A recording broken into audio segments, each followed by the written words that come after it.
Hello, and welcome to another episode of the Young Henrys Podcast, a show that goes deep into the lives of young Americans and focuses on tactical strategies you can implement to become wealthy.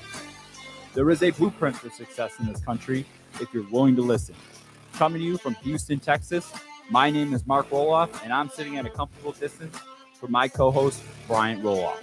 On today's episode, we're diving deep into the stories of two families that go on seemingly the same vacation, but end up with two vastly different outcomes. Let's get it.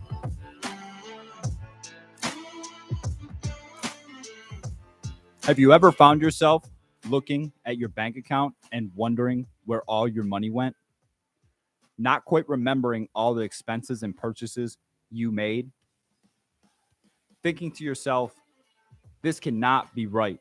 The numbers staring at you off the banking app must be wrong. That JP Morgan Chase or Wells Fargo have made a serious mistake. Or somebody has clearly stolen your identity and bought a bunch of new shoes.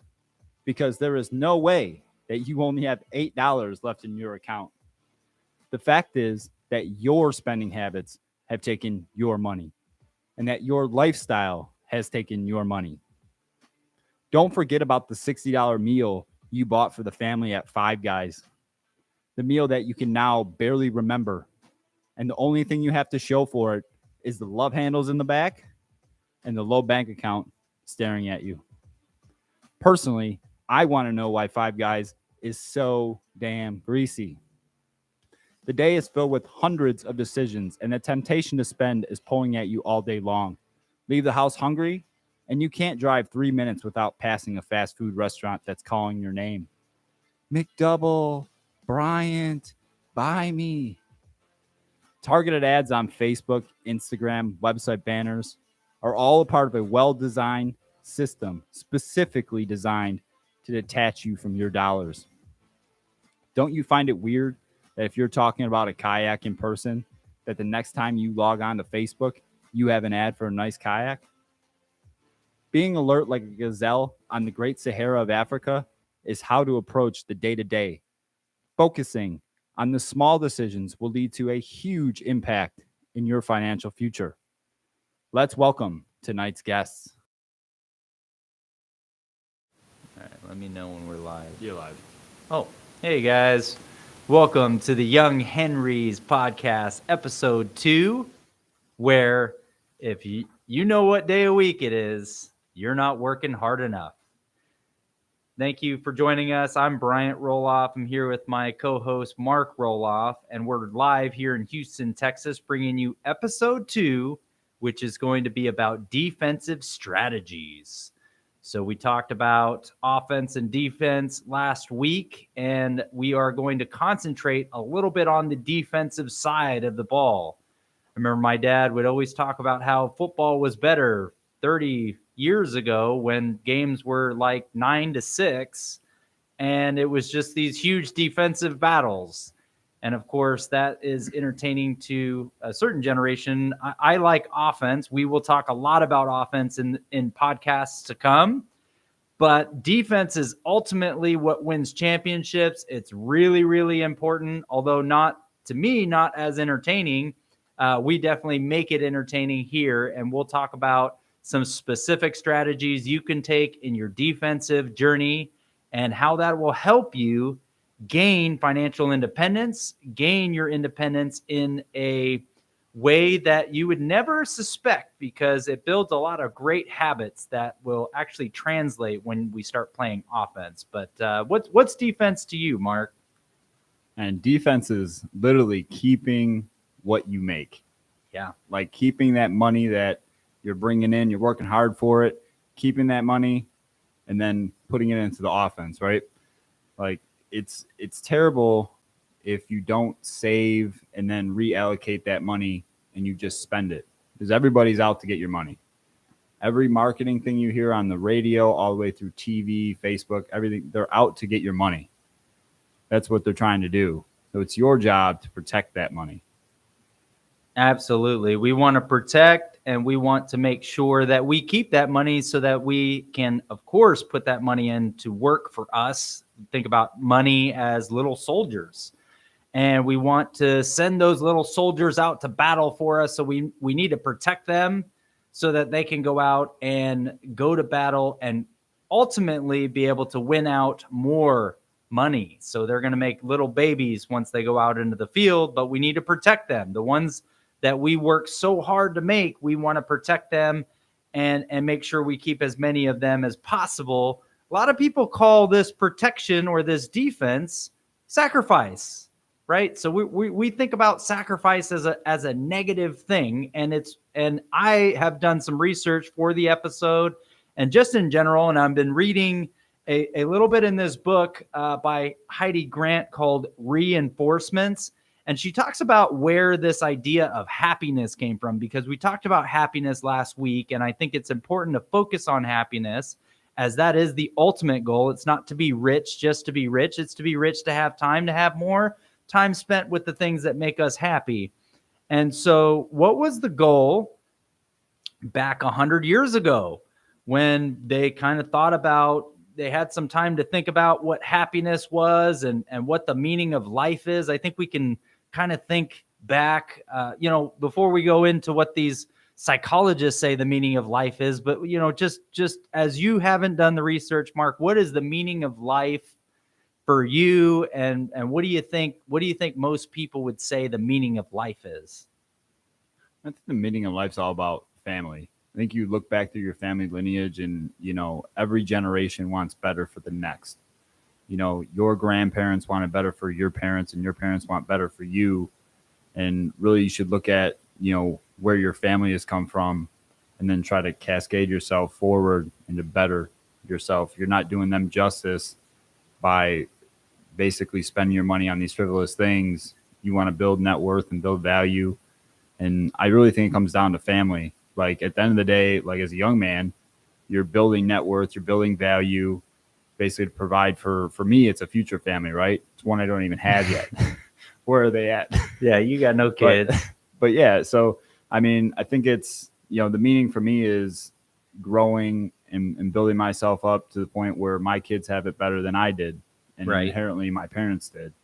So I think the next generation, really where it is, you hear that quote from way back in the day, that old men plant trees and plant seeds for shade they'll never feel, right?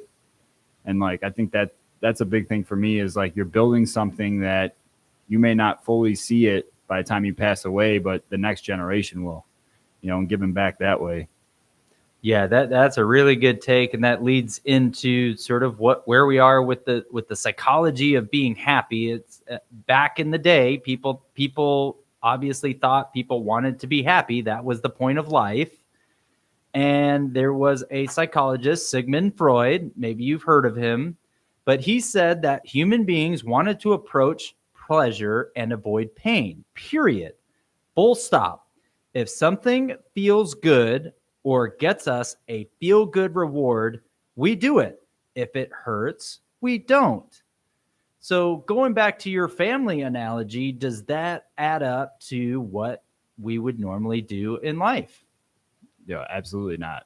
No, not at all. No. I mean, at the end of the day, like you're doing a ton of things every single day that you absolutely hate.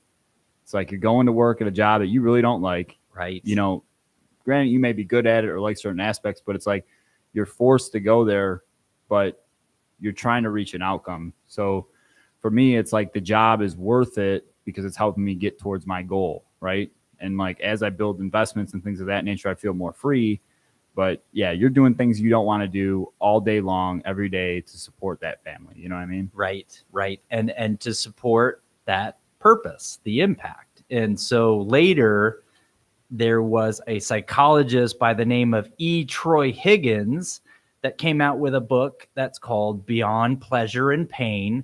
Higgins argued that the desire to feel effective, to know what's real, manage what happens, and achieve the outcome you're looking for is what truly engages people and gives their lives meaning. And that, I think, builds into what you're talking about, which is why would we sacrifice? Why would we? I have soon to be 3 children. So I guess I should have learned my lesson with the first two, but I've decided to have another one. And I can tell you, there is a lot of sacrifice that you give to children. You give up your night's sleep, you give up energy, you give up time, you give up money, and you give up a lot to make sure that they are successful. And as Mark pointed out, that you want them to be more successful than you are. You want them to have the things that you were not given as a child, and you want them to go out and lead very happy and productive lives. And so that is definitely part of what drives me, my purpose. It's a big motivator, and it's something that I'm willing to make sacrifices for. I'm willing to play tremendous defense today to make sure that their outcome tomorrow is going to be fantastic.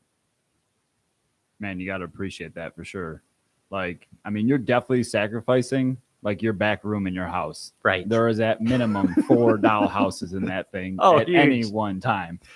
Yeah, right next to the gymnastics setup. The gymnastics and arena. Yeah, just the whole house. I mean, I tried to just have one part of the house like an adult space. Remember, I was telling you, I was like, I just need an adult space where people come in and they don't feel like there's going to be a balance beam set up in the middle of the room with a bunch of doll houses and Barbies. And was it the talking room? What were we calling it? I think it was the conversation area. Yeah. I think it's like a dark dungeon until you get to the kids' playroom. Yeah, it is. Which is the other half of the house. But looking at this vacation here, you know, we had 2 individuals, you know, that went on 2 seemingly the same vacation, right? They're going to Six Flags out in Dallas out there, and they're going to enjoy themselves. But they end up with 2 vastly really different outcomes. So I'm going to go through and read through this trip here that my friends had taken. Yeah, and before you do, I'll just say that it's interesting to me with this next scene that we're going to go into, and Mark and I are going to reenact it a little bit for you, and then we're going to break down how we got there. But it's interesting to me that nothing about what we're going to go into is extraordinary, meaning it's really not an extreme on either case. It's basically one is kind of what we consider maybe an average way of travel, and the other one is considered a defensive strategy without sacrificing a ton of the utility or the ton of the happiness or experience aspect. So go ahead, Mark, and kind of read the average scenario. All right, so I'm going on a weekend getaway with the kids. We buy 4 plane tickets from Houston to Dallas, and notice that we can upgrade to first class for just $99 more. So hell yeah, let's do it. Right. We parked directly at the airport for $75 because with the kids, it's just easier. We need to add a total of 6 checked bags for $35 each. No big deal. Once we get through security, we buy a meal for everybody at Chili's at the airport for $100. And we get 2 box snacks on the plane because the kids were needing a quick bite. After we arrive in Dallas, the wife and I get a latte at the airport and a little treat for the kids. We need a full-size SUV for the weekend because we have bags. We rent 2 car seats and GPS, and of course, we have to get Sirius radio and rental car insurance, $500. We look at a 4-star hotel in the Dallas Galleria. After we plan to do a bit of shopping and have a nice meal, $400. We get to the hotel and pay for valet, $80. Dinner at the Cheesecake Factory is quite reasonable. We each order a drink, and our own dinner, appetizer, and dessert comes $150. The next day, we plan to go to Six Flags. We eat at the hotel breakfast for $35 a person, $140 plus tip. We tip the valet and we're off.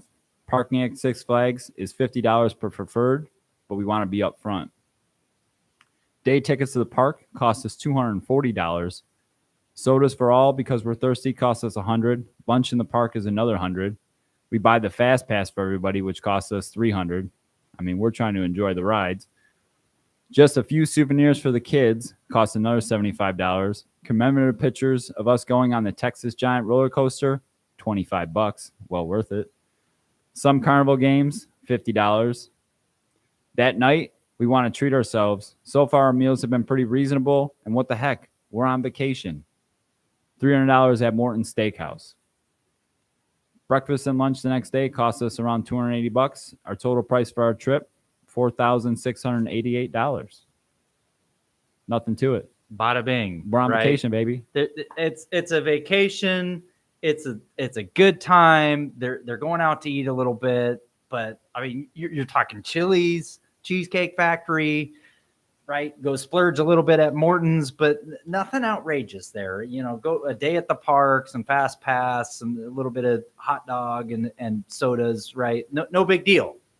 That should be like no surprise. And in fact, it actually matches up with the average family vacation. So according to statistics, the family of four vacation in America costs around $4,100 to $5,100. That fell at $4,600 and change, and so that was right in the average cost per person, $1,200 per week. You know, so nothing there really screams outrageous. We went all out. I mean, they didn't stop over at the Gucci store. They didn't have the sort of the white glove treatment with everything. They didn't even go to Disney, right? They didn't go and do the crazy outlandish. This wasn't like the trip of the century. This was a trip of the year for the average family. We're just going to Dallas and going to Six Flags. Right. I mean, it doesn't seem like a big deal to anybody you tell it to. No, it's not, hey, we're flying to Florida to go to Disneyland. No. And nor would that be an insane trip either. I mean, that's Disneyland, although the Disney tickets now have gone up again. Last time I checked, this was before they had gone up. They were at $270 per day ticket, which is outrageous and should be a crime, but they have one of the best brands on in the universe. And so how can you argue with economics? It's supply and demand, and their parks are being overrun. They have too much demand. Think of this. They keep going up in the price because that's the only way to curb any of the appetite for the Walt Disney product. I do a sidebar there, but I would say that I'm not mad at Disney. That's economics. Yeah, there was a TikTok I just seen of this lady. She goes to Disneyland with the kids, and it's like she's breaking down what she's spending, and it's like, yeah, it's $270 a ticket. Like they get the fast pass, they got the one ride. Yeah, you know, like I don't know, the teacups or something. Like not a big deal. They bought like $800 worth of lightsabers. They're like, hey, we got popcorn for $59. Right? Like, it's like, what in the world? In her one day there was like $3,900 or something. It was insane. That's crazy. And she was going to be there for a week. That's insane. And I'm like, what is going on? She is not playing defense. No defense. We got to get her on the Young Henrys and like seriously get her out of the trance of that mouse, because she is like seriously just, she got the big OS on the forehead, right? And the mouse is bending her over. No, let's not go into that. But anyways, I like this scenario because it illustrates a good time in Dallas. This couple made a couple choices there that will come to bite them. I think the big choice probably to fly, you know, Houston to Dallas is a 3.5 hour, 4 hour drive, and they chose to fly. They chose to fly first class, and that's an easy one, right? So for our Young Henry listeners out there that see that, right before you go to check out for an airline ticket, it gives you that for only $99, fly first class. And this illusion of exclusiveness and the you know, the privilege of flying first class really starts to play with your emotions. And it's a very much an impulse decision as it comes that last part. And in my MBA class, we did a study of people, why they fly first class. And the way that airlines get you to fly first class, this is just information for you guys, is they actually make coach less desirable than it has to be. Meaning they could make the seats in coach a lot more comfortable. It wouldn't actually cost them very much more money to make the seats more comfortable, to make the environment more pleasant. It's not a cost reason that they make those seats so uncomfortable. It's actually to sell first class tickets because people do not want to fly in coach if it's going to be kind of this perception of the uncomfortableness and the sort of this very negative experience. It keeps the people that fly first class in first class. It keeps that idea that it's terrible. But I tell you, those hot towels aren't worth it. They're very nice, but they're not worth it. They're not worth that extra $99. I mean, that trip from Houston to Dallas is what, 40 minutes? You spend more time in security than you do in the sky. It's a 40-minute trip. I mean, personally, I got a rule with flying. It's if I'm going anywhere pretty much under 6 hours, I'm driving. And the reality is for me, if it's just me, I mean, I'll drive 12 all day. I really don't have an issue with it. But yeah, I mean, if you're taking a family, I mean, driving to Dallas instead of flying, I mean, is the better option. It's thousands of dollars difference. And on top of, you upgrade to first class and you get momentary status, right? You get status for 45 minutes for people that you don't even care about, to be honest. Who thinks you're high class? Just the Nobody. few people walking by you and they're like, most of those people are like, that's dumb. They don't We're going care. for 45 minutes, bro. We're going right down the road. Yeah, totally. And so what would you say were maybe like one or two other things, as we look at the spreadsheet of their expenses, what are maybe one thing that stands out to you as a non-defensive move or where they could make more of a defensive move here? I think when it comes down to like vacations in general, like you have to do some pre-planning. Right. Like you have to upfront understand like your goals and like what you want to accomplish while you're there, like what you want to experience, like what you want to do. Yep. So like them going to the airport and immediately buying a meal and then box snacks and all this type of stuff and this food right up front. I mean, they probably spent, I don't know, $350 just on that. Like they're spending all this money on food when you could have eaten at home, planned it out, and preferably drove. You know what I mean?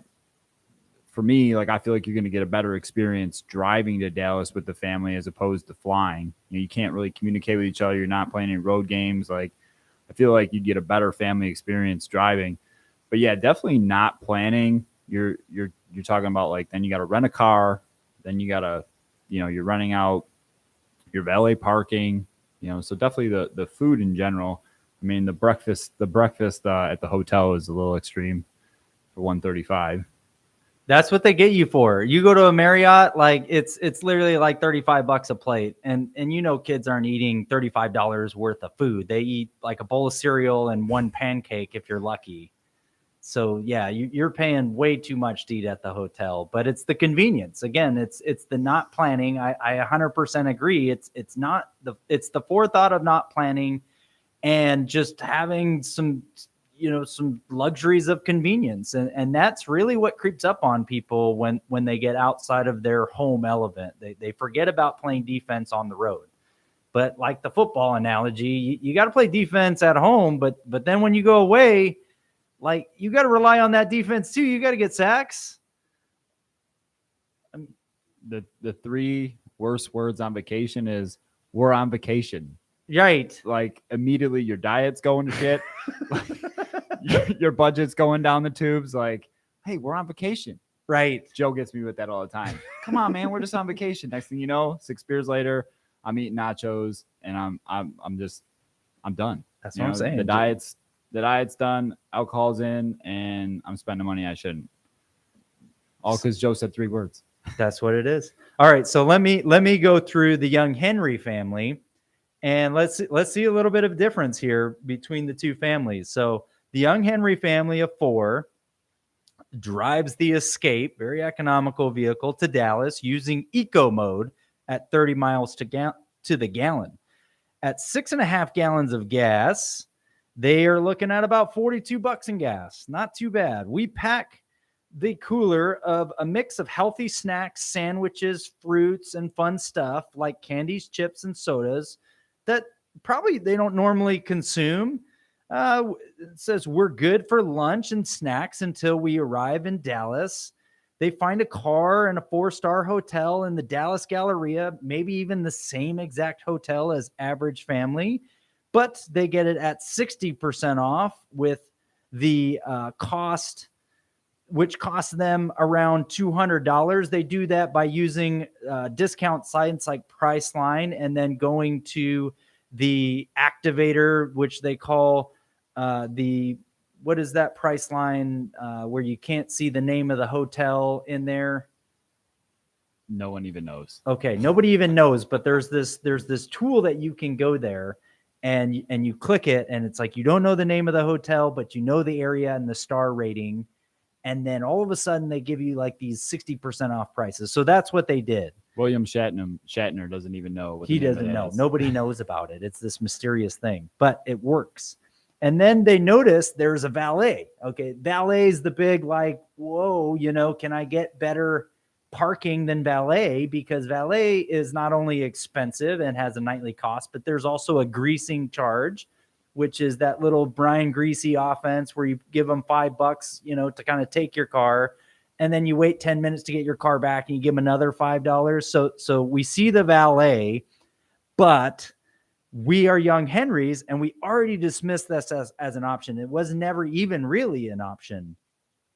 So Mama Bear and the Cubs get dropped off at the front, and Dad finds a free spot in the overnight lot, which is just a 5-minute walk to the hotel. So just 5 minutes. It's Dallas, has nice weather. So it's like, man, what a beautiful day for a walk. Dad's needing a little bit of time away from the kids, baby. I got to get away from these things. So that night they eat at the Cheesecake Factory. Boy, the portions over there at the Cheesecake Factory, would you say those are small or large, Mark? Bro, they're unbelievable. They're mountains. It's a mountain of spaghetti. You order like one thing of spaghetti can feed 7 people. Okay. It's unreal. Don't even get me started on the dessert. So of course we easily split 2 entrees between the 4 of us. And with 2 small kids, we skip the easy ones, the appetizers. We're not taking those. And, 1 dessert, 4 spoons, right? We're on vacation. We're getting dessert. Give us 4 spoons. It's 1,000 calories for one of those Mondo pies. Okay, so we're definitely getting some dessert, though. So that was good. We're all stuffed silly. Next day, we use our Six Flags season passes, and we'll talk about how great a season pass can be when you use it many, many times, like 10, 15, 20 times. Each visit is very, very low. We'll see that in the spreadsheet. This is our 10th time coming. So the Young Henry family's already been 10 times. We hope to get at least 25 visits. The pass comes with a commemorative cup with free refills. They get soda and water for the day in the park. And talk about planning. When they get hungry, they got an ice cooler full of sandwiches, chips, candies, all that stuff. They got it all out in the ice cooler. They listen to music out there, enjoy a nice day, and they're parking preferred with the season's pass, by the way. So they're right up front, get to their car in 2 minutes, and they're having a nice lunch together. Their pass comes with the skip the line. So if you ever go to Six Flags in Dallas, you have to ride the Texas Giant. You just have to. It's like literally the best roller coaster. What's up with this thing? Oh my gosh. It's just huge. It's wooden. It's the big wooden roller coaster. It's got this huge inversion where you're just sort of like, completely off your seat. It's an absolute experience. So I agree with the fast pass, right? But I'm getting it with the skip the line on the season pass. So it comes with it. No additional charge. And, they enjoy some of the older rides as well. So they don't have a ton of skip the lines. They use that for the Giant. And then the other ones, they ride some of the other roller coasters that are there that may be a little bit older, not the premier ones. And so they're getting on more rides with the time that they're there. Afterwards, they go to a unique dinner at the highly rated Pho restaurant. It's nice to try things in new cities. The next day, they're up early. And they have breakfast. They go back to the, maybe a Cracker Barrel or something like this. And then maybe another day at the park. Doesn't cost them a thing. They still have some sandwiches left over. And then they kind of head back to town. So all in all, where are we at with expenses? Do we have the expense sheet on the Young Henry's travel? Yeah, here we go. So all in expenses. Oh my God. Are you guys ready? It is a total of $450. for the exact same amount of time, the exact same trip, the exact same restaurants, and the exact same hotel. They are spending 10% of what the average family spent. And yet they haven't had major sacrifices. They have sacrificed. They have played defense. But tell me, Mark, what is alarming about this to you? What stands out on this spreadsheet to you? I think when you look at this spreadsheet, I mean, it's just more of a planned trip, right? I mean, you have a lot of intention behind what you're doing when you're doing it. You're building comfort into your trip. You're taking advantage of the family time. I mean, like I said, like when you go on vacation, like you should have some sort of goals and idea what you want to accomplish. And like family time is a big deal. So do you want to spend it in an airport waiting for a flight that's probably going to get canceled these days? Absolutely. Hey, it's raining in Houston again. Right. Oh, is it? It's raining in Houston. Like every day this Like month what? has been like a thunderstorm. So Like, I don't know if any flights have left this month. I mean, your luggage might not get there, but I think the intentionality behind it really important. And looking at the Cheesecake Factory, the desserts are unreal. They're absolutely insane. Oh, they're so good. Like, I went to Cheesecake Factory, I think it's like 2012, and I can't remember the occasion, but me and this girl, we go there. So we get 2 desserts. This is the girl you're with now? No, this is way back in the day. We haven't made it. But no, so like 2012, we go to Cheesecake Factory. I have no idea. So we get 2 desserts, get like a cheesecake, and then this like sundae. Oh, and you guys like, are rolling the next day. This thing showed up, and I'm like, I wish I had a family of 5 with the 5 spoons. Yeah. Because it's unbelievable. It's I'm like you have hoping- leftovers from the day after you have leftovers. Like you have like 3 days of leftovers. Yeah, I'm telling you right now, like if there's a moment in time where the love handles started, It was the cheesecake, it was that wasn't it? Cheesecake Factory I know that it. day. I swear to God. Like, Totally. But- No, it's that's exactly it. And then I said we're going to talk about that season pass. So look at that season pass dollar amount. Yeah, what- $9.16 for the visit. And so that's spread out over the estimated 25 visits that the Young Henry's family is going to do. But to your point on planning and being intentional, this family is not doing Disney this year. They are a Six Flags family this year, and their vacations will be geared around Six Flags. There are over 20 Six Flags locations within the United States, Mexico, and Canada, and they're going to hit those places, and they're going to be able to have fun exploring new cities and having Six Flags be at least one of their days of activities. And every day they go, it becomes less and less and less. I definitely agree. I mean, the idea of going to like Six Flags 25 times does seem pretty daunting for the average person. I mean, how do you feel like that defense kind of plays into giving you an opportunity to actually accomplish that? You know what I mean? Yeah, no, that's a great question. So we look at the total price of this trip at $446, and let's say that both families had the exact same budget. Let's say both families had a $10,000 budget to go on trips. Well, one family gets to go on 20 trips, and the other family gets to go on 2. And so the idea is that the 20 locations of Six Flags become possible. I mean, they're very possible and likely for the Young Henry's family. So not only are they getting great trips, but if they have the exact same amount budgeted for vacation, they are getting a heck of a lot more experiences and utilizing their time off in a more effective way. Yeah, I definitely think, if you're spending that $4,600 going on a Six Flags trip, you're pretty stressed out trying to manage that cost, so going to Six Flags 25 times doesn't seem realistic to somebody who doesn't plan, have that intentionality. I think using and maximizing your money for the best experience and the best family time, really important. But yeah, defense is definitely a big thing because it's going to free up extra dollars to spend more time with the family. You know what I mean? Where you Right. don't have to spend it working. You know what I mean?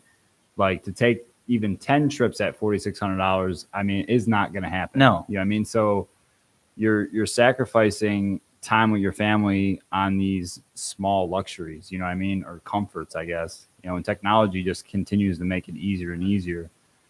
I mean, what are your thoughts behind just technology making things easier to purchase these days?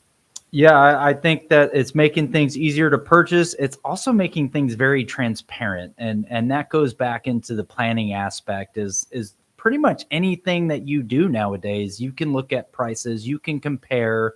There are so many different discounts that if you are aware and sort of intentional with your money, you're going to be able to go to it's the express deal. I knew it was going to come to me. So you can go, like, technology has enabled us to have express deals, and what express deals are and why they weren't available before is because vendors had to post the prices that they had online, or back in the day, they would have to phone, and people would feel kind of robbed or jaded when online deals were better than what they got with kind of their travel agent or however they used to book things. And so they could never kind of post these crazy prices. But the reality is hotels, airlines, cars, they all have excess inventory and they all need to get rid of that. And so to protect their customers, what they do is they'll hide the name of the brand.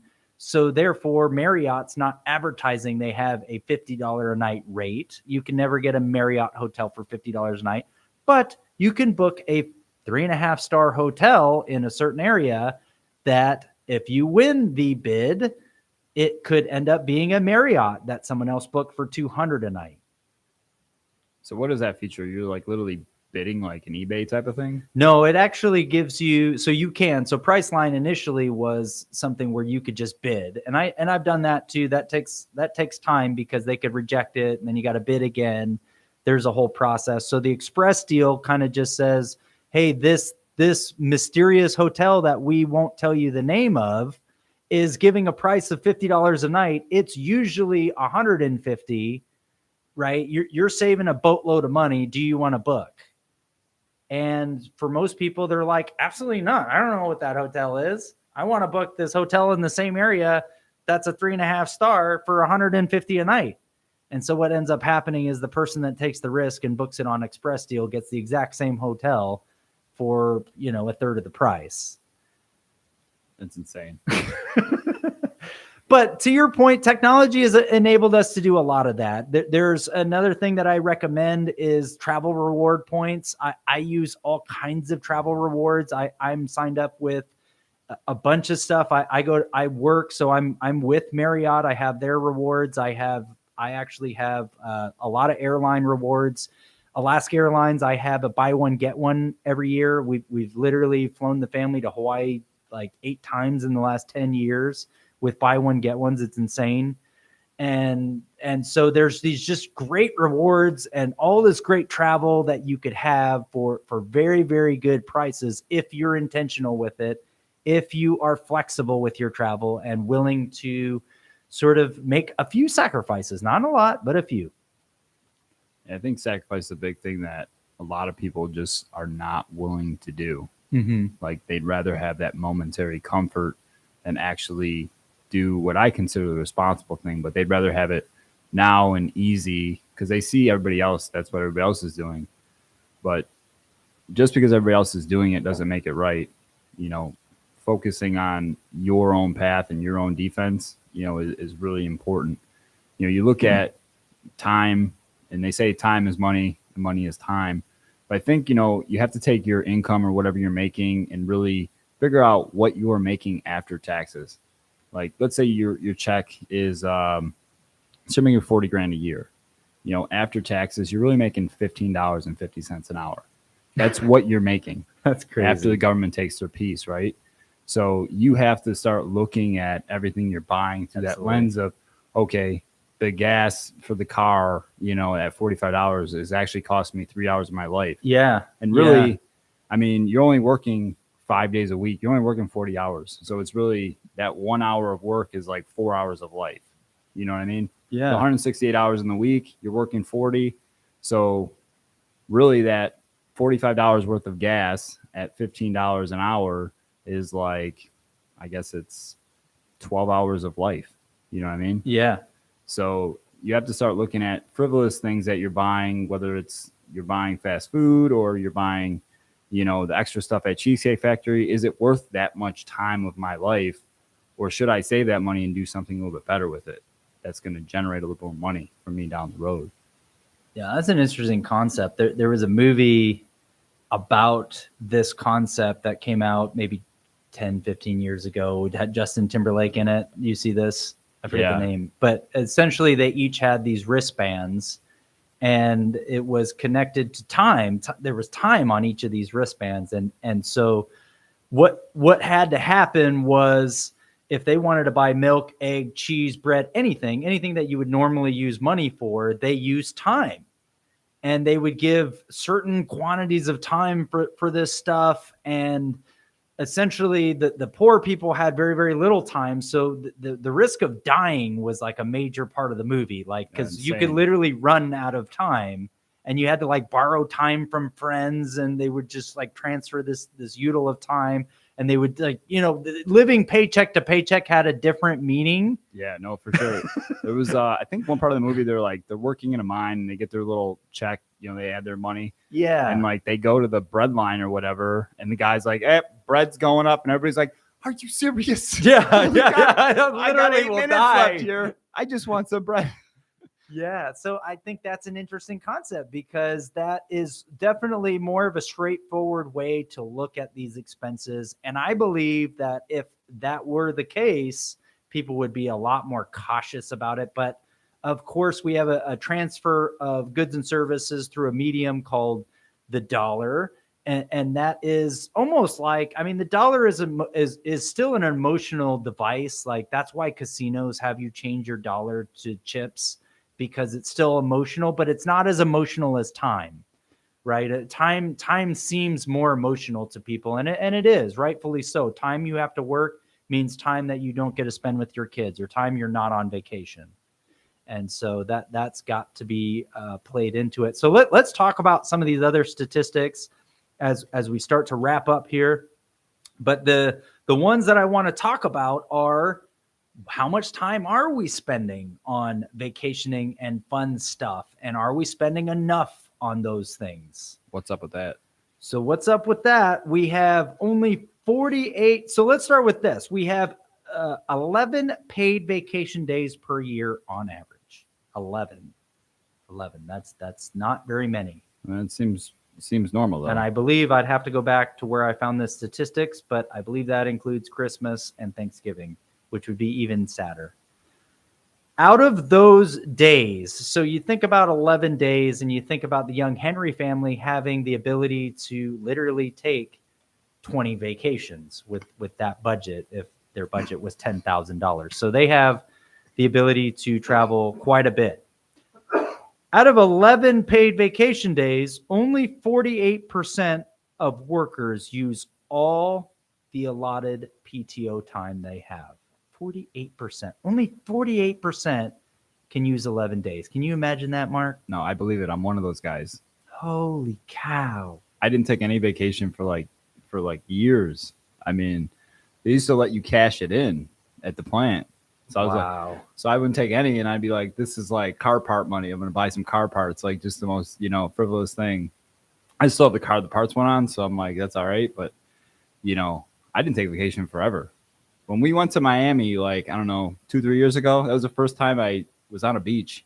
Man, isn't that insane? I was that is sad. You got to think about that. 31 when the first time I went to a beach. And you got to prioritize, and I'll go over a statistic of why you have to prioritize vacation and leisure time and time with your girlfriend and time with your wife and time with your kids and time that is not working. You have to prioritize that. And we will go into that in another episode in more detail, because there is an actual economic driver and why that time is so important to prioritize for leisure. So think about that, Mark. And then finally, I will talk to you, or I have a question for you rather. What are the three countries that take the most vacations, do you think? 3 countries, most vacations. I'm going Switzerland, Finland, Scandinavia. Yeah, you would think that. They're the smartest countries, Nordic countries with very healthy people. They travel a lot. They're definitely very well-traveled people, a lot of different languages they know. But no, it's actually Iran, 53 days. That's number 1. San Marino, don't even know where that is. That like an Italian island or something. It's got to be an Italian island. And then Yemen, like another Middle Okay. Eastern country. And so these are just totally not what I would expect, but they're taking a lot of vacation time over there. That's just an interesting factoid that when you're on the Young Henrys, there's a lot of useless knowledge that you'll gain, as well as some very useful stuff, but a lot of useless stuff too. That falls into that category. And as an American, you would immediately be like, "Oh, we're better than all 3 of those countries. Right. We're the greatest thing since sliced bread." And we're it's not like, even taking 11 days. It's like I took 3 days last year, and you know, these guys over there are taking, what do you say, 53 days? 53 days. That's insane. I don't even know. Are they ever working? I don't know. Because they just got so much oil over there or something. They're just like taking baths like- in oil and cash. But some of the other oil-rich countries, I don't know if they're at the top of the list as well. Maybe that's the factor, but I don't know.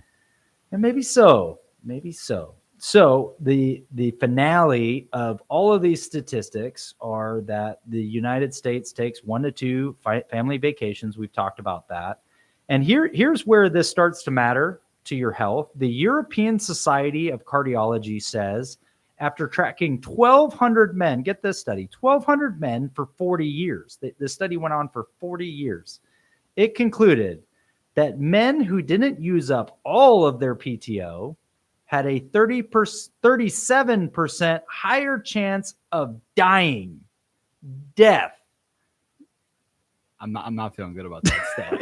So you're gonna die, cuz. I'm really not feeling good about it, to be honest with you. You told me that earlier, and I'm like, that's not good. That's not good. That's not good. I've- These trips are important. That prioritize experience, prioritize leisure, prioritize education, and all of that wraps into travel very well, and PTO and time off.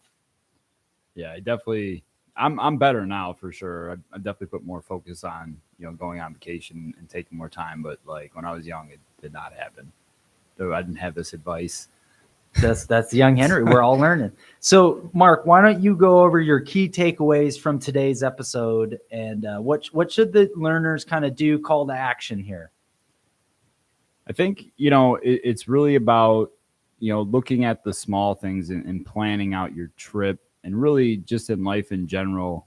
Looking at all the small expenditures throughout the week. And not getting caught up in the little comfort or making yourself feel good about a purchase online, having a broader focus and, kind of driving towards a broader goal, something that's a little more important than the frivolous thing in front of you, that's just going to make you feel good for a couple minutes, or was just a nice little thing to have. But at the end of the day, that nice little thing to have costs you a lot of time, so if you didn't buy that, you're going to get more time. And that's really the goal, is to have more time, to have more money, to put that money into things that are going to generate more money, which means you're going to get more time. So the idea of going on 25 vacations with the kids becomes more and more feasible the better you are over time.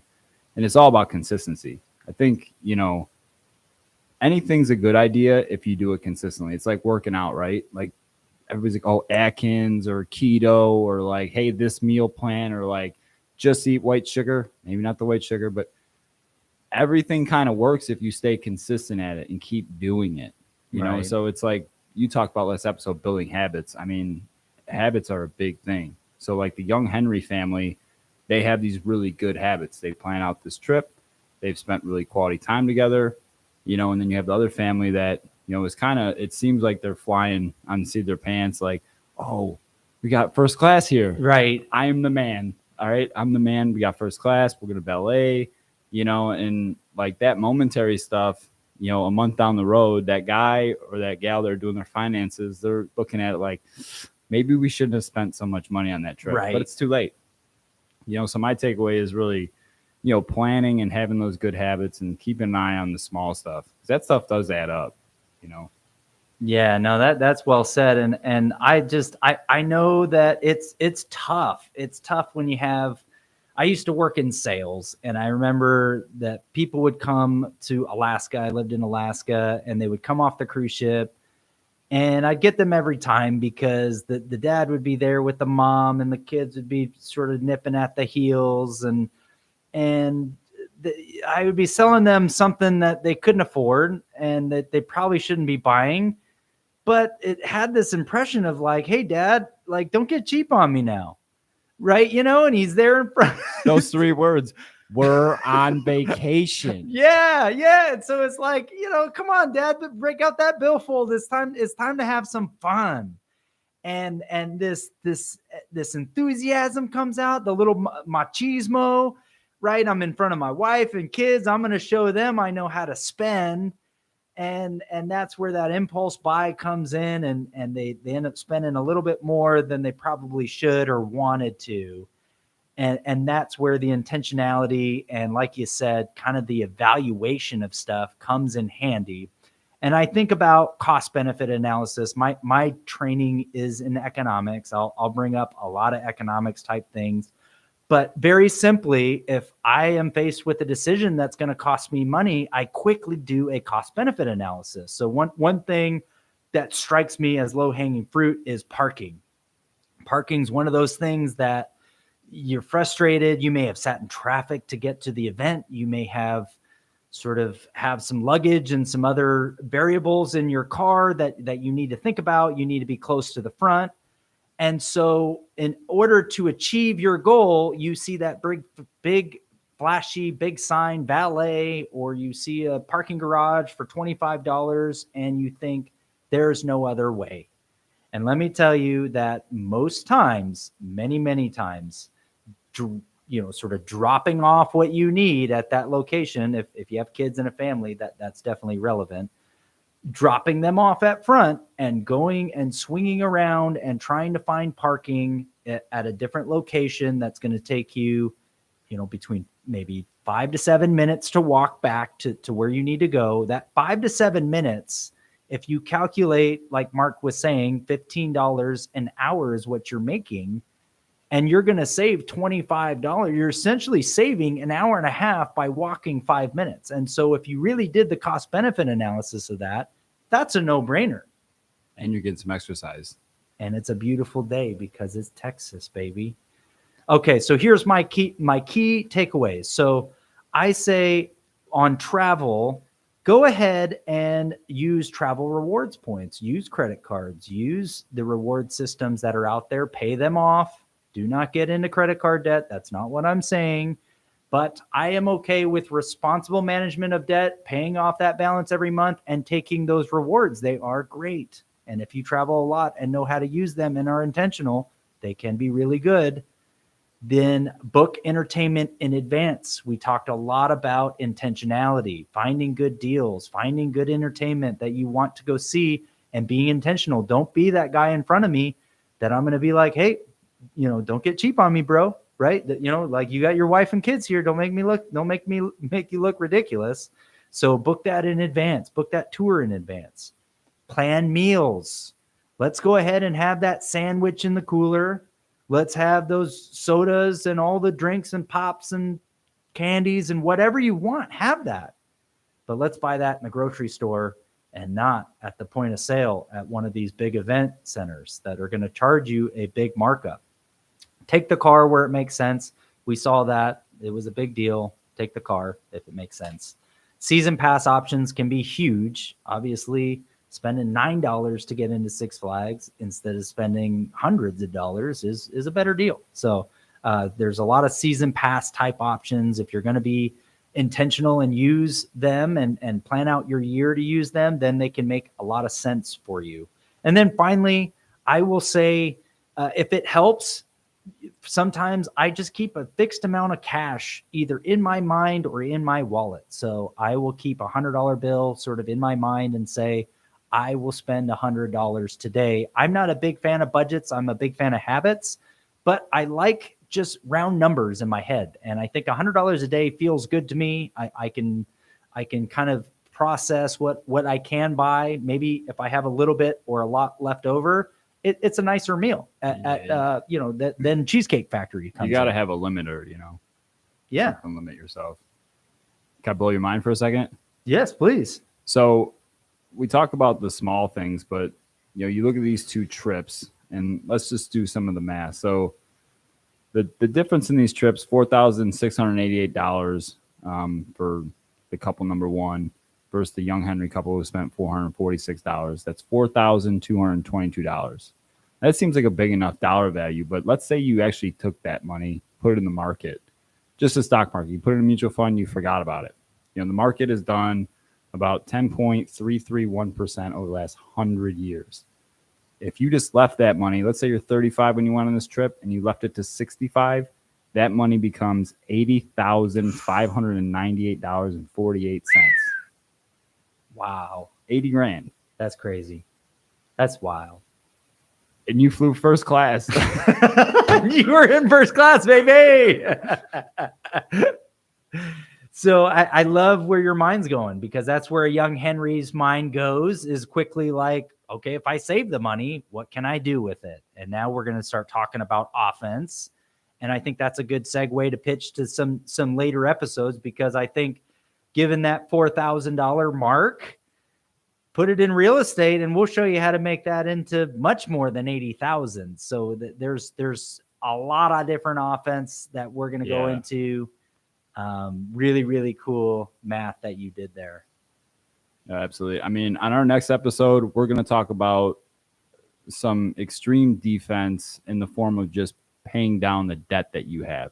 Absolutely. I mean, there isn't a person out here that doesn't have debt. And we'll talk about the different types of debt, your unsecured debt, things like your mortgage, your secured debt, your cars and whatnot, and how to prioritize that stuff. Really talking about Dave Ramsey's snowball effect. Yep. And some of the ways to kind of look at your problem that you have, because nobody's there right now, but you have to start making better decisions. And some of that comes in paying down debt before you can even get to the offense.